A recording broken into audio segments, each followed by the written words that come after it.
Hey guys, this is AdriaticTok here, and it's been a while since I've talked about gaming content ever since. But right now, we're finally back, and it's time that we must talk about all the good stuff and the bad stuff for the Nintendo Switch 2. Some of the games were actually really decent. However, most games we did see ended up just being ports that were from the Nintendo Switch and then Nintendo Switch 2 as in re-releases. You know, this is nothing new. It's the same thing as happened as from the PlayStation 4, like they re-released games from the previous title considering that it was not backwards compatible with PS3 games. How sad. So, I'm pretty sure they did this because some games don't support this kind of feature, or maybe, just maybe, some games that were from the Nintendo Switch don't work with the Nintendo Switch 2, especially with backup saves. So, let's go ahead and take a look what the stuff has to offer around the Nintendo Switch 2. So back at the teaser trailer, Nintendo released just one game and showcased one game, Mario Kart World. This is before they actually called it Mario Kart World, because previously it was just a brand new Mario Kart game, which hyped a lot of people, saying that there's like way more content and there's so much you could do, and it's actually more of an open world than just your other typical Mario Kart game where you pick your character, pick a stage, and boom, you're all set. No, this actually has more of an open world thanks to the powers of the Nintendo Switch 2 according to its specs. This showcase of how incredible it is to have more of an open world, hence Mario Kart World. But right now, let's take a look at the hardware itself. So as you see, the Nintendo Switch 2 is clearly the same thing from the regular Switch. However, there's been some major differences, like how to connect to the controllers, how the buttons look like right now, or how they feel, especially with the grip and the dock itself. So as you can see, there's now 2 USB ports instead of just one, which I'm glad they did that considering of how annoying this was of having to like start it from the bottom, despite that you had to lay it flat because of the kickstand of how awful this was. At least the Switch 2 improved it, almost similar just like from the Switch 1 OLED version. But that's not saying much, considering that you still buy micro SD cards even though this is a brand new hardware. Most phones that are brand new don't take micro SD cards. A-series with Samsung, if you know what I'm talking about. So, of course, the Switch can run 1080p when you're on the go, and it has this UHD technology, which is something that most phones have. However, as for the Nintendo Switch 2 dock, well, it's not like your regular typical dock, but if you dock it and connect it to the TV, it makes the game look way better and way more smoother to have a 4K resolution. Although, the biggest drawback with that being is that the PlayStation 4 and the Xbox One did that first, before the Switch 2. Yeah, it's really embarrassing that Nintendo is showing the hardware, but they're using specs that already did well from back in their time. Especially when gaming PCs did way better than the Switch. So there's nothing really much special about this one. However, there is that brought people to have worrisome. The problem with the Nintendo Switch is that most people were complaining about the cost.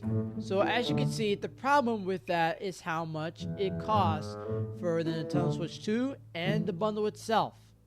So, recently, the Treehouse were just showcasing of what the Nintendo Switch 2 and how many games that were there. But the problem is that people were yapping and complaining about the Switch price.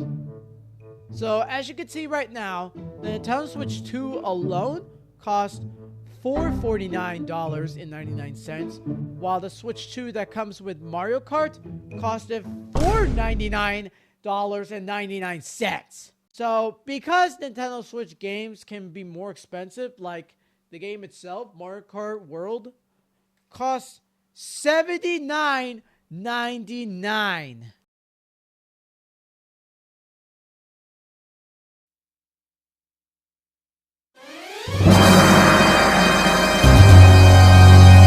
What the hell? So at that point, you might as well just save up for a bundle so you don't have to pay way more for that. And you know what's worse? The accessories themselves do not help. In fact, Nintendo has been releasing accessories just for the Nintendo Switch 2. And believe me, just believe me, you might as well not use them at all. So as you can see, the Nintendo Switch 2 Pro controller costs $79.99. Both left and right Joy-Cons, for at least just 2 controllers, even though it comes with the strap, now costed $89.99. As for the Joy-Con 2 charging grip, which obviously nobody even wants that, or even if they do want it, people might as well just say, nah, because $34.99? Are you serious? Sure, it does have the GL and GR buttons, which stands for grip left and grip right, but come on, man, who even want to use that? Most third parties make Switch controllers come first before the official ones. As for the Joy-Con 2 straps alone, costed $12.99. Like, just for 2 straps, and what do you get? Yeah, you might as well not buy these, considering that you have one. Although, you might not want to lose them, because the Joy-Con 2 wheels, set of 2... Why would you need this? Why would you need this? $19.99 just for the 2 sets of wheels? I mean, come on, dude. The only thing that gives you is the comfort, not just something innovative or something brand new. I mean, Jesus Christ. Like, just for 2 wheels? The freaking Joy-Con 2 wheels? Are you serious right now? The Nintendo Switch 2 camera. You know, this is funny because we already know how stupid and how bad the quality's gonna be once they release it. So, it costed around $49.99, which is how much you would buy for just a game. So, you either buy a game or just some webcam. Like, why would you want to buy just a single webcam when you could buy other stuff, including... You might as well just use a PC instead at this point. As for the Nintendo Switch 2 dock set, $109.99. Either as a second one or just for a replacement. Although, you might as well just not even get that, considering you're always going to get it in pack alongside with the box itself. At this point, I'm just so confused right now. The fact that they only released 2 sets of Joy-Cons, only red and blue. Come on, just give us variety, man. Don't just make it as bland as what everyone thinks as a piece of toast. And yes, the last time in the last minute, I mentioned that Nintendo Switch 2 supports memory cards still, like specifically SD cards, micro SD cards. Although, the problem with the Nintendo Switch 2 is that it only supports micro SD express cards. Yep, they only support express micro SD cards, not regular micro SD cards. Express. Remember, express. Like, you have to keep this in mind. You have to buy the express SD card, not the regular micro SD cards, not the vanilla one. It has to be deluxe-debated. Game chat.